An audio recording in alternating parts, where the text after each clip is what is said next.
Selamat sore Bunda Mimi. Ya, gimana nih terkait wasiatnya nih sudah lewat dari 40 hari. Bagaimana kelanjutannya nih? Ya, kalau hari ini itu tepat di hari ke-50 ya, kepergian mama. Untuk wasiat, sampai hari ini udah hari ke-50 belum juga ada kabar dari pihak pengacara maupun anak angkat, yaitu Mbak Amel, yang katanya kita masih menunggu panggilan dari notaris. Ini udah hari ke-50 tapi belum juga ada kabar apapun dari mereka gitu. Sepertinya sih emang tidak ada itikat baik ya gitu, karena selalu mengulur dan mengulur waktu gitu. Eh, Terkait ini sudah ditanyakan langsung nggak, case misalkan WA ataupun nelpon ke pihak lawyer anak angkat ataupun anak angkatnya sendiri? Kalau untuk anak-anak, kita udah nggak bisa bertanya karena udah diblok ya kan. Kalau untuk Mbak Amelnya, kemungkinan dari pihak pengacara kita aja lah gitu, sesama pengacara aja yang ngurusin, nanya kayak gitu. Karena kita juga udah apa ya, udah lelah gitu, selalu digantung dan apa namanya, nggak dikasih kepastian kayak gini gitu. Ini kan sama aja dia juga mengulur-ulur waktu dan membiarkan mama dengan ketidakpastian gitu, karena kan ini juga pasti ditunggu juga sama mama gitu loh. Oke. Eh, Terkait wasiat nih, kan seharusnya itu dalam pembuatan wasiat tidak harus terlepas dari hutang piutang baru bisa membuat wasiatnya kan.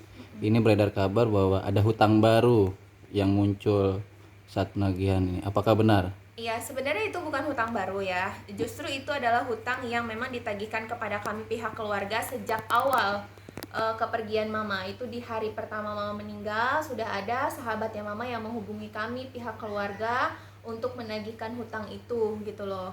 Dan memang hutang itu di luar list daripada yang mama berikan kepada kami gitu. Itu hutang yang tidak dibicarakan sama mama, tapi kami percaya bahwasanya memang sahabat-sahabatnya mama mungkin tidak mungkin lah membohongi kami gitu, karena kami juga sudah kenal dekat dengan sahabatnya mama ini. Kenapa mereka menagihkan ke kami, tidak kepada anak angkat? Karena itu dia tadi, kalau untuk anak angkat selalu dipersulit karena harus memberikan bukti-bukti yang hitam di atas putih dan sebagainya gitu. Sementara yang kami tahu memang selama ini mama tuh kalau ada kerjasama ya pasti sistem kepercayaan aja gitu. Maaf kalau boleh tahu, ada berapa sih hutang yang belum terselesaikan? Itu kalau saya nggak salah, lupa-lupa ingat juga ya, waktu itu dapat info itu kurang lebih sekitar 100 lah gitu dari 3 orang. Totalnya 100 dari 3 orang. Iya. Berupa barang atau memang hanya pinjam uang saja? Itu berupa jasa Oh, kerjasama.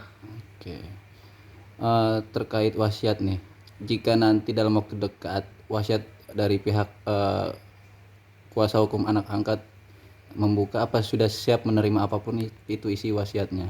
Ya, insya Allah kita pasti akan siap menerima apapun itu isi wasiat dari mama. Kembali lagi, kalau memang isi wasiat dari mama itu sesuai dengan ketentuan hukum Islam, sesuai dengan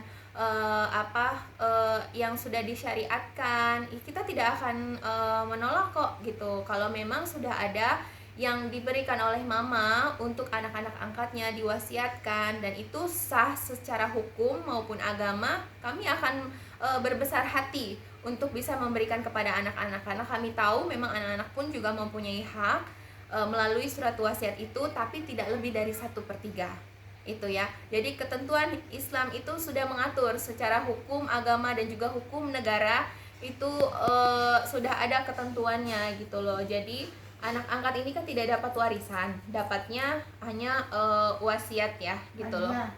Hadiah melalui wasiat gitu. Dan kalau memang sudah ada wasiatnya mama, akan kami berikan. Kalaupun tidak ada wasiat dari mama, akan juga kami keluarkan kok gitu loh. Karena kami menghargai mama, kami menganggap anak-anak ini adalah anak-anaknya mama yang mama urus dari kecil gitu kan. Kami akan tetap berikan, tapi itu tidak lebih dari 1/3 gitu. Oke.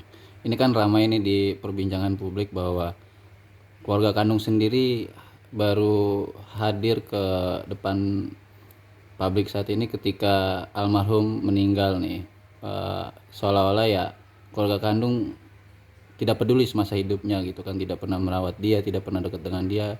Sekarang yang terjadi dalam publik adalah bahwa keluarga kandung hanya ingin mengambil harta warisan dari si Dorce doang. Iya. Nah, Itu salah ya. Bisa Fitnah. kita katakan 100% itu adalah salah dan fitnah. Karena apa? Selama ini kami mengurus mama. Jauh sebelum mama masuk media, pemberitaan mama waktu sakit di media itu, mama ini kan selama ini sakit sudah lama sekali ya. Udah 3 tahun terakhir mama sakit itu sejak 2018 kalau nggak salah, itu pada saat Khadijah menikah, itu waktu dipestakan mama. Nah dari situ mama udah mulai sakit. Memang keluar masuk rumah sakitnya itu setahun terakhir, yaitu di tahun 2021 itu. Gitu. 2021 itu mama sejak awal tahun sudah keluar masuk rumah sakit, dan itu selalu yang mengantarkan mama adalah saya. Karena selama itu anak-anak tidak ada selalu sama mama gitu loh. Yang si Rizky di Jogja, di Surabaya, Fatimah di Jogja, Khadijah kan tinggal sama mertuanya dan juga sedang mengurus anak bayi. Abu Bakar memang ada pada saat itu. Abu Bakar baru pulang dari Ternate, pulang sekolah gitu kan, selesai sekolah SMP. Nah, karena si Abu juga masih sekolah SMA, harus melanjutkan, dia tidak bisa juga 24 jam selalu menemani mama. Jadi yang selalu mengantarkan mama keluar masuk rumah sakit adalah saya gitu loh. Jadi kalau orang bilang kami tidak mengurus, itu salah besar. Kami punya bukti kok kalau kami ini mengurus mama gitu loh. Boleh. Boleh, kalau ada buktinya boleh dilatin. Iya, tapi handphonenya di sana. Oh ya udah nggak apa-apa. Cut dulu ya. Nggak apa. Nah, kami ini mengurus mama ya. Tahan. Mm. Nih, ini adalah foto saya waktu mengurus mama di rumah sakit. Ini sebelum mama koma. Mm. Ini di rumah sakit mana Ini dan di saat rumah sakit kapan? Primaya. Oke. Saat itu almarhum sakit apa ya? Sakit diabetes. Oh, sempat dirawat berapa lama? Sempat dirawat itu dalam setahun bisa 3-4 kali keluar masuk rumah sakit. Dan rumah sakitnya bukan cuma satu, tapi ada 2, yaitu di Mitra Keluarga Jati Asih. Itu juga ada. Nih. Oke. Ini adalah foto kami waktu di rumah sakit ya. Jadi kalau orang bilang saya atau keluarga tidak mengurus, itu adalah fitnah dan bohong. Oke. Nyatanya kami memang mengurus gitu loh. Dan ini foto kakaknya setelah yang mama koma pertama di Primaya. Oke. Ya. Jadi kalau orang di luar sana bilang kami ini tidak ada pada saat mama sakit, itu sama sekali tidak benar, salah. Jadi orang-orang di luar sana, janganlah kalian menilai sesuatu itu yang tidak sesuai dengan faktanya. Oke. Terkait wasiat nih, apa aja sih yang dari keluarga kandung ketahui peninggalan Dorce itu, ada apa aja? Ya setahu kami sih kalau benda-benda yang tidak bergerak ya berupa rumah ya kan. Rumah mama cuma ada 3. Ya rumah di sini yang di Lubang Buaya yang kami tempati, rumah yang di Jati Bening, rumah kapal, kemudian juga rumah gadang yang ada di Jati Bening juga gitu. Selebihnya untuk barang-barang yang lain yang saya tahu memang ada barang-barang yang tidak bergerak juga. Untuk barang yang bergerak ada 1 itu berupa motor. Kalau barang-barang lainnya ya paling barang-barang benda-benda isi rumah. Sampai saat ini masih ada nggak tuh barang-barang benda isi rumah seperti tas, koper atau segala macam? Nah itu dia. Jadi waktu kita ke sana 2 minggu setelah kepergian mama kan Bunda Ita sempat main ke rumah sana gitu, mau ngambil Al-Quran besar ya kan, karena memang waktu mama hidup mama udah bilang juga itu Al-Quran buat Bunda Ita juga gitu loh. Jadi ke sana dan melihat barang di sana itu ada yang sudah tidak ada gitu. Waktu hari kedua pun juga saya sempat bertanya sama mbak yang ada di rumah, kemana tas-tasnya mama gitu loh, kok pada nggak ada gitu. Jawabannya ada yang sudah dibagikan, ada yang kok kayak koper itu udah dibawa sama anaknya, katanya kayak gitu.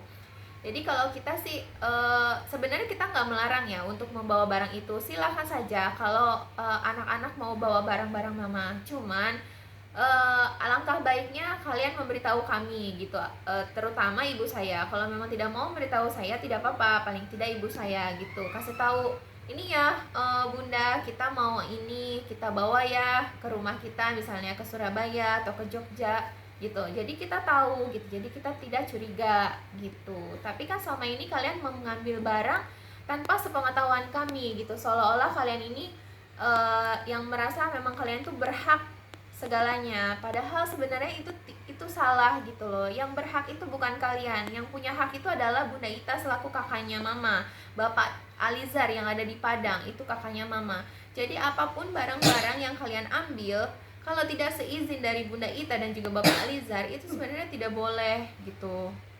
Lagi pula wasiat juga memang belum dibacakan ya, tetapi Iya. sudah diambil. Iya, itu dia. Kita dulu. Gua lagi batuk. Ya, ini kan wasiat belum dibuka, tetapi kenapa banyak barang-barang yang sudah tidak Kamar kayak. di yang pemilik doca itu sudah ada yang hilang gitu. Ya itu dia, saya juga bingung ya, kami pihak keluarga juga bingung kan. Mbak Amel dan juga anak-anak sudah berstatement bahwasanya ada wasiat yang akan dibacakan setelah 40 hari. Sudah ada kesepakatan antara anak-anak angkat dan juga keluarga. Berarti seharusnya sebelum 40 hari kalian juga tidak boleh dong mengambil barang apapun itu gitu loh. Even cuman kertas selembar pun gitu kan, harusnya tidak bisa seperti itu gitu loh. Kalau memang sudah ada kesepakatan ya kita bicarakan bersama-sama gitu loh. Wasiat itu kita bacakan, kita dengarkan bersama-sama, termasuk barang-barang apa peninggalan almarhum yang memang ingin dibagikan gitu loh.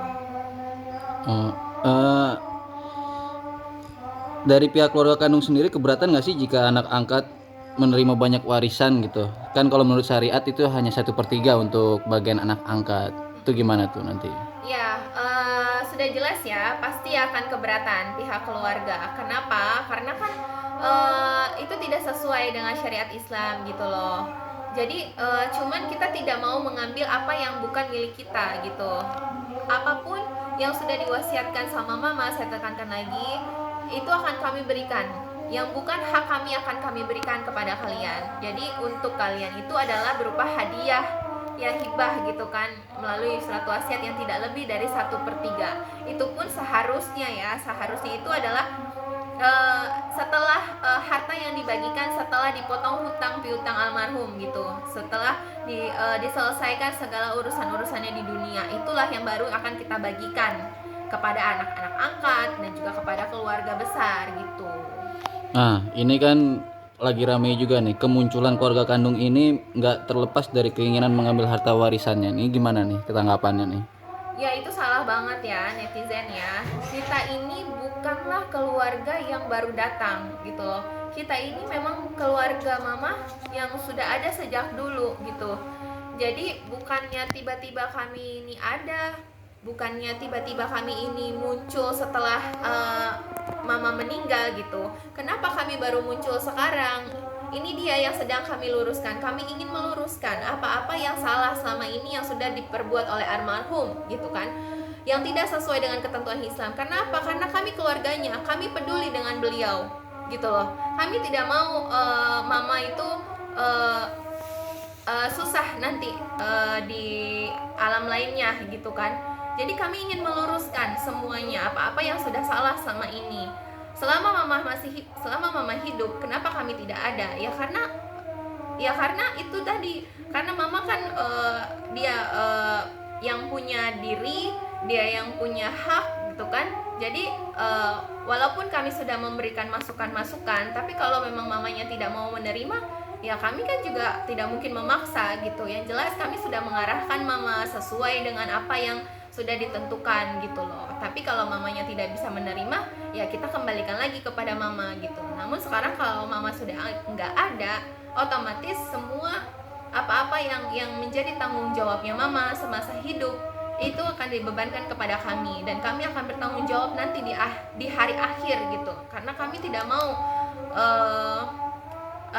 kami tidak mau menambah dosa-dosa yang lainnya gitu. Makanya kami di sini ingin meluruskan, bukan semata karena harta, tapi ingin meletakkan segala sesuatunya sesuai dengan tempatnya, sesuai dengan porsinya itu. Oke.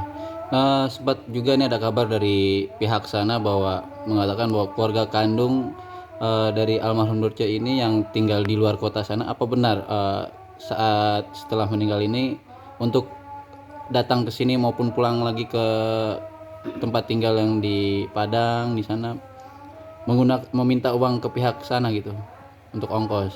Sebenarnya gini ya,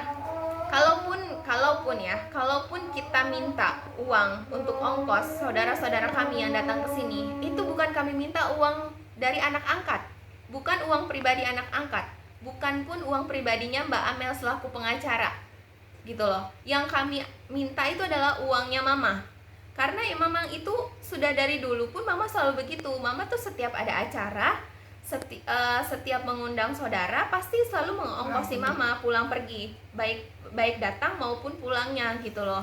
Dan itu memang sudah selalu seperti itu. Kenapa? Karena Mama tahu keluarganya ini adalah orang-orang yang kurang mampu gitu loh. Saudara-saudaranya ini adalah orang-orang yang kurang mampu gitu loh. Jadi nggak mungkin dong saudara-saudara datang ke sini bolak-balik naik pesawat gitu loh kan.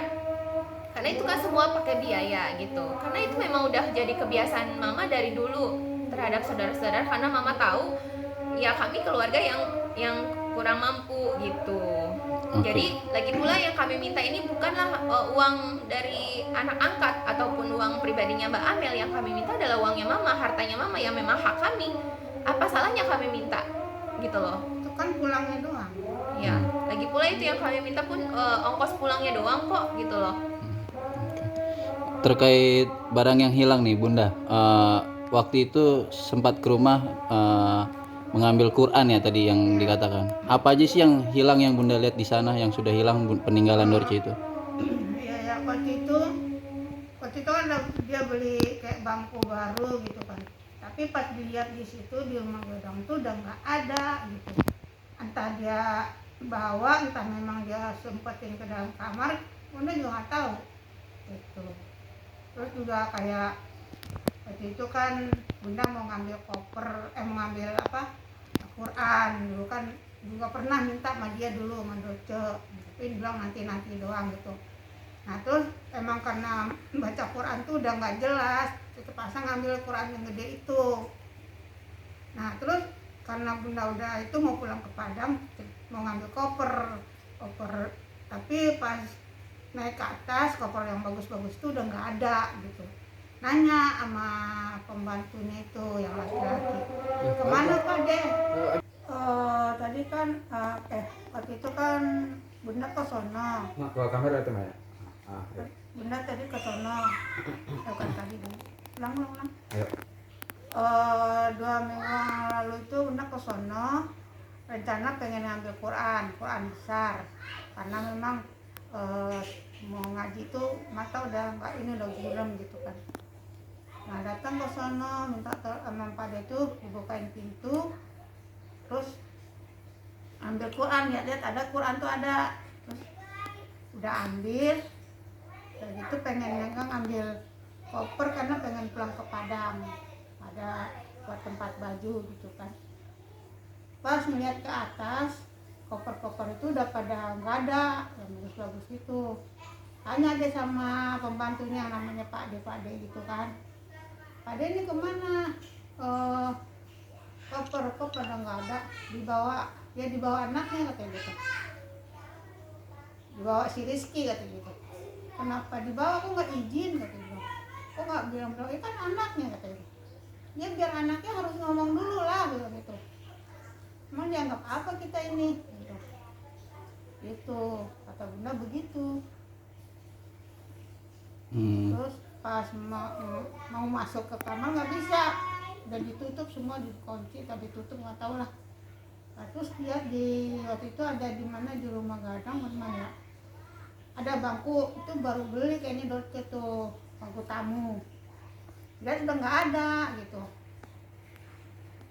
Pokoknya kayaknya banyak yang udah nggak ada deh gitu. Mak, ini kan soal Ramadan pertama nih, ya kan? tanpa Dorce nih, ini dikenal sebagai dermawan kan ya almarhum. Apa sih kebiasaan yang dilakuin sama almarhum semasa hidupnya saat Ramadan ini?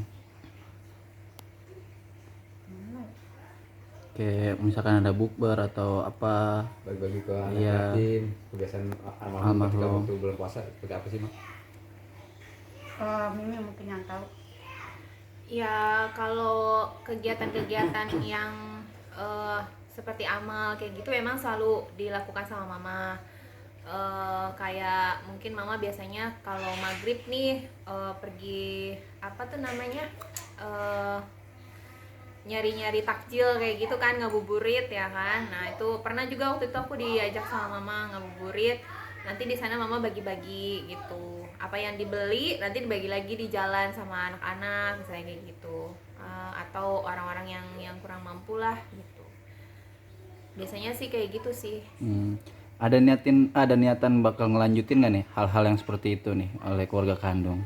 Ya insya Allah kalau memang kita ada rezeki kita akan lanjutkan apapun kebaikan-kebaikan mama gitu kan, apapun pesan-pesannya mama yang memang itu baik untuk kita juga gitu kan, apapun yang sudah mama ajarkan kepada kami gitu yang baik, insya Allah akan kami ikuti, insya Allah akan kami teruskan sampai kapanpun itu, sampai nanti cucu cicitnya mama juga. Insya Allah.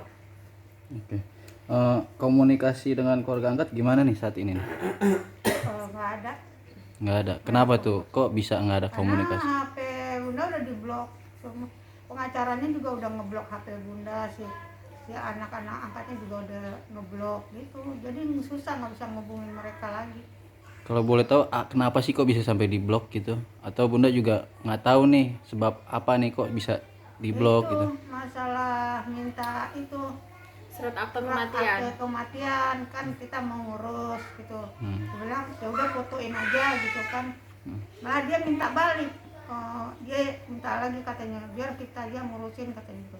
Dia bilang ini udah bikin IPTM. PTM belum bun katanya. Ini mau diurus dia bilang gitu. Iya, jadi intinya gini ya, kami juga kenapa bisa kami curiga sama anak-anak angkat, sama Mbak Amel selaku pengacara. Nah itu dia kembali lagi karena tidak adanya keterbukaan. Even cuma sekedar dokumen saja gitu loh, kayak akte kematian mama, mereka sudah buat tanpa sepengetahuan kami gitu kan. Kan seharusnya cuman sekedar akte kematian itu apa salahnya kalian infokan juga kepada kami. Jadi tidak ada adu beradu gitu loh istilahnya. Kami sudah mengurus makamnya mama, otomatis kami juga mengurus surat-surat lainnya, dokumen-dokumen lainnya gitu. Tapi kenapa tiba-tiba kalian langsung langsung membalap kami untuk membuat akte kematian itu gitu? Ada apa sebenarnya gitu? Apa yang sedang kalian lakukan di luar sana tanpa sepengetahuan kami gitu? Sekarang kami meminta itu fotokopi akte kematian saja kalian tidak bisa berikan gitu. Jangankan fotokopinya, foto aja berupa foto itu tidak mau kalian berikan. Malah kalian mengambil alih untuk mengurus lainnya, untuk mengurus dokumen lainnya gitu. Kami kan meminta akte kematian itu tujuannya untuk mendaftarkan makamnya mama, karena makam itu sampai saat ini belum selesai pendaftarannya secara legal gitu loh. Jadi kenapa kalian mempersulit kami gitu loh? Cuman sekedar dokumen saja, apalagi mengenai aset-aset mama yang lainnya gitu. Jadi kenapa bisa terjadi seperti ini? Ya itu kan karena kembali lagi karena kalian yang berlaku seperti ini gitu kepada kami. Maka timbullah kecurigaan-kecurigaan. Jadi untuk orang-orang di luar sana yang mengatakan kami ini ada setelah mama meninggal hanya ingin harta saja, itu kalian salah ya gitu. Jadi kami justru di sini ingin meluruskan apa-apa yang sudah salah diperbuat sama mama selama masa hidupnya, ini akan kami luruskan gitu loh.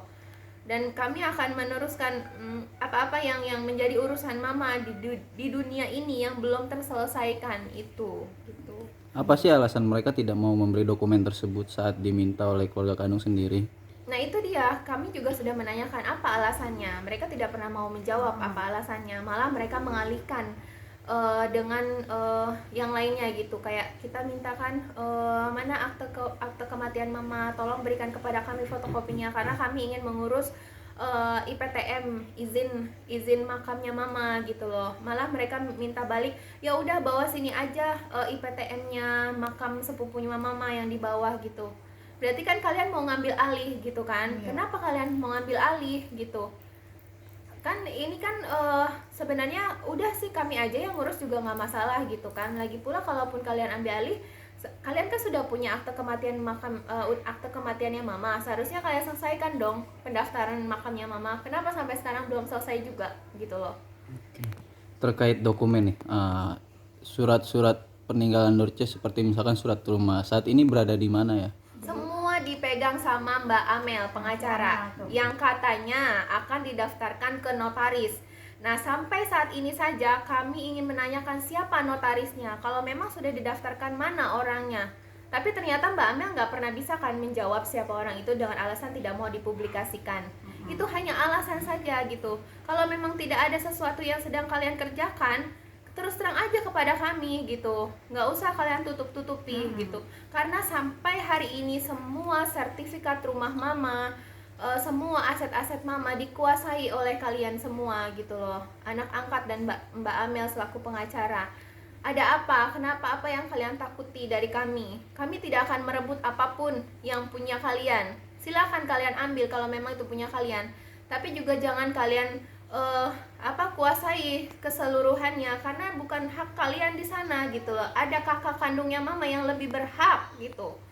Secara Islam, secara hukum agama dan juga hukum Islam itu ada kakak kandungnya mama yang lebih berhak gitu. Jadi kalian itu kalau kalian menguasai saat ini semua kalian kuasai, kalian itu salah gitu loh. Apa kalian tidak takut nanti di hari akhir akan ada sesuatu yang akan terjadi sama kalian gitu loh? Karena apa yang kita tanam itulah yang akan kita dapatkan gitu. Oke, Bunda, waktu itu kita juga pernah bicara nih, pernah ngobrol.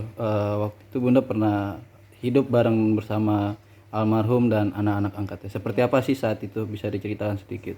Nah, kan waktu itu almarhum Dorce itu kan dia pergi show tuh kan suka pulang malam, pulang pagi. Nah, saya di situ pernah juga nginin anak-anaknya gitu, yang dia tidak ngurusin gitulah. Pernah si Rizky juga pernah dulu. Mereka tuh dia bilang kan dia harmonis sama Dorce. Itu nggak apa tuh? Tidak sesuai dengan omongannya gitu. Saya tahu sendiri bagaimana perlakuan Dorce terhadap angkatnya, bagaimana perlakuan Dorce terhadap saudara. Saya tahu dari awal, dari kecil mereka tuh saya udah tahu, dari awal pertama ngambilnya saya tahu. Ya si Rizky, si Fatima, atau si Khadijah. Nah kalau Abu memang saya nggak jelas, nggak tahu. Nah saya tahu tuh yang bertiga itulah. Nah saya sempat juga tuh bantuin ini ngurusin mereka. Ini juga pernah dulu ngantar-ngantar sekolah Khadijah ya, pernah dulu. Berapa lama tuh saat itu, saat hidup bareng mereka? Berapa lama? Lama juga lah, lama. Saya aja waktu kecil itu disekolahin sama mama. Waktu SD saya disekolahin juga sama mama, tinggal di rumah mama, sama-sama besar sama Rizky gitu loh. Sama-sama besar sama anak-anak angkatnya mama gitu loh, kayak Fatima, Khadijah waktu masih kecil-kecil gitu diurusin sama Mbak Suster. Saya juga ikut kok mengasuh mereka gitu, sekedar mengantar sekolah atau menyuapi makan mereka di taman kayak gitu. Jadi bohong banget kalau kalian bilang kalian tidak kenal kami gitu.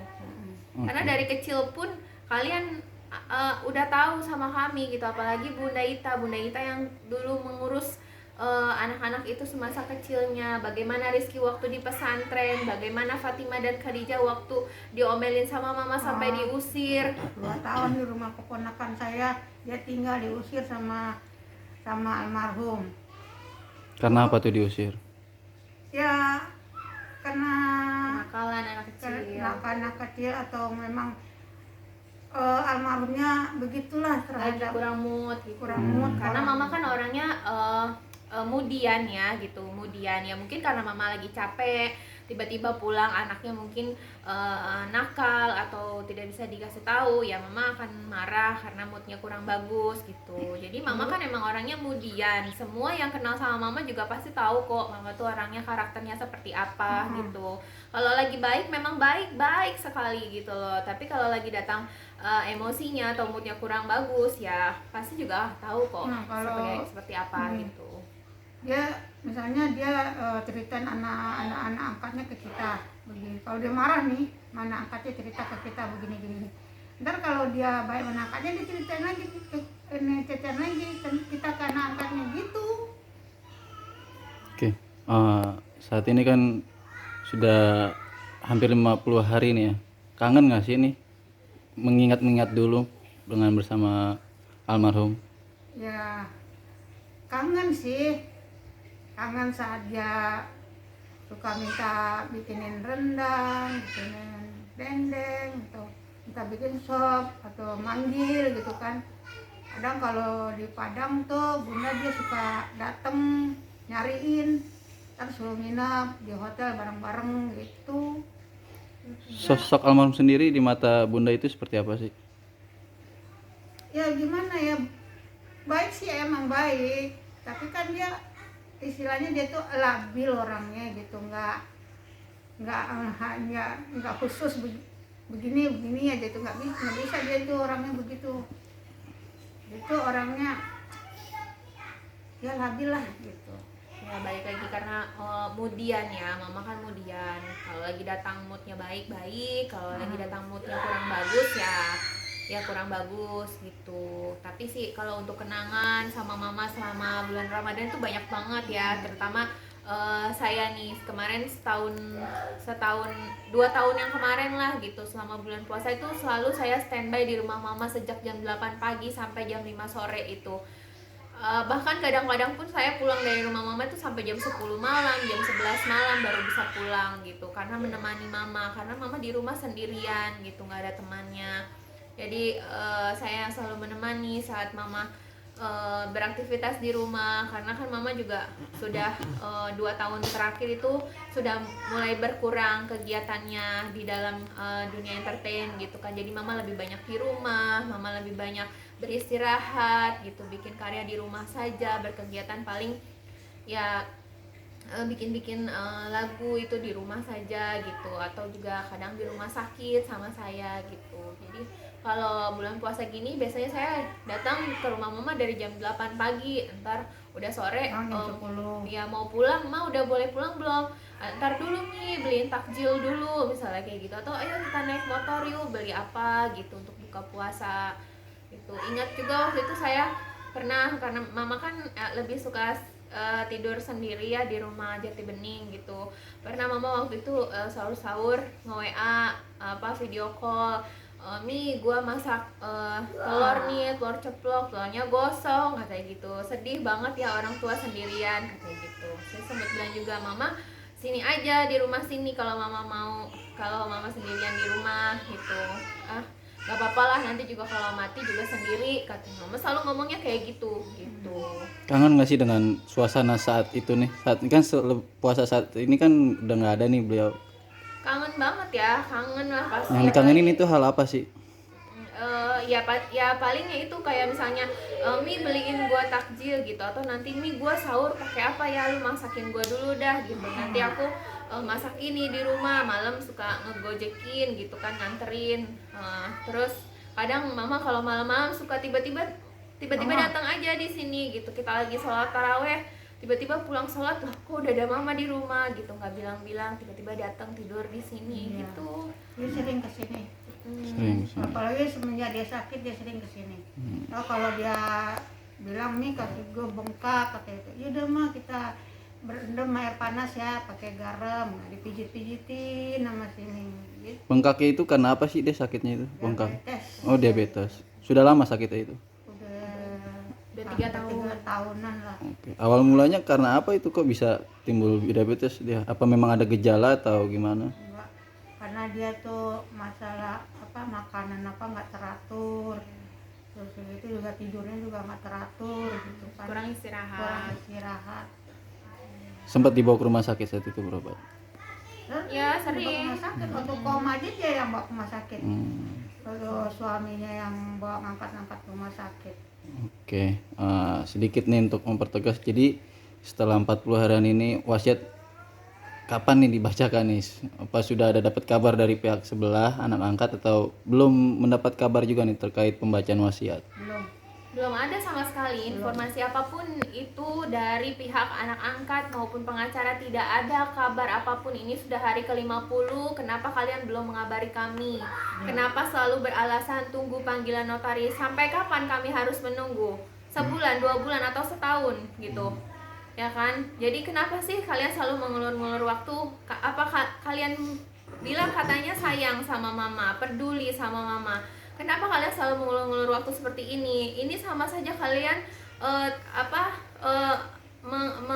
menyanyiakan mama gitu, menyanyiakan wasiatnya mama. Kalau memang sudah ada yang diwasiatkan sama mama, ya bacakan saja gitu, kita laksanakan bersama-sama gitu loh. Kenapa harus ditutup-tutupi gitu? Iya, kayak si Amel juga ya katanya minta dibuktiin kalau memang saudara ada saudaranya, saudara kandung. Kan saya udah nantangin kamu, Mel. Kalau memang kamu nggak percaya, silakan bongkar kuburan Dorce, ambil rambutnya, ambil rambut saya, tes DNA. Kalau untuk dokumennya sendiri ada kita sebagai keluarga kandung seperti Nah itu dia ya, inilah ya, ini juga yang jadi permasalahan ya. Mungkin Tante Amel ini selaku pengacara dan juga pihak anak angkat tahu ya, karena kami tidak bisa membuktikan secara hukum gitu, secara hitam di atas putih. Kenapa? Karena kalian menahan akte kematian gitu. Kalian tahu kan kuncinya ada di akte kematian. Kalau akte kematian ada di tangan kami pasti bisa membuat surat ahli waris itu gitu loh. Karena kan Mbak Amel sudah berstatement di media, buktikan melalui surat ahli waris atau fatwa waris. Nah, untuk membuat surat itu kan kami membutuhkan akte kematian. Sementara akte kematian kalian tahan gitu loh. Apa maksud dan tujuan kalian seperti itu? Kalian ngomong berbicara di media harus membuktikan, sementara kalian menutupi segala sesuatunya gitu loh. Apa sih tujuan kalian gitu? Kalau kalian memang tidak takut, ya berikan saja kepada kami akan buktikan kok gitu loh, bahwa kami ini memang saudara kandung mama asli, bahwa Bu Ita ini adalah ahli warisnya gitu loh, dan juga Bapak Alizar yang ada di Padang, serta keponakan-keponakan mama yang ada di Medan gitu loh. Kenapa kalian harus takut? Kenapa kalian harus menyembunyikan akte kematian itu gitu? Kita datang ke Dukcapil. Dukcapil sudah mau memediasi kita, sudah 2 kali panggilan dari Dukcapil. Kenapa kalian abaikan? Kenapa kalian tidak datang? Apa yang sedang kalian kerjakan? Kalau memang kalian benar, datang hadapi kami gitu loh. Iya. Oke, cukup.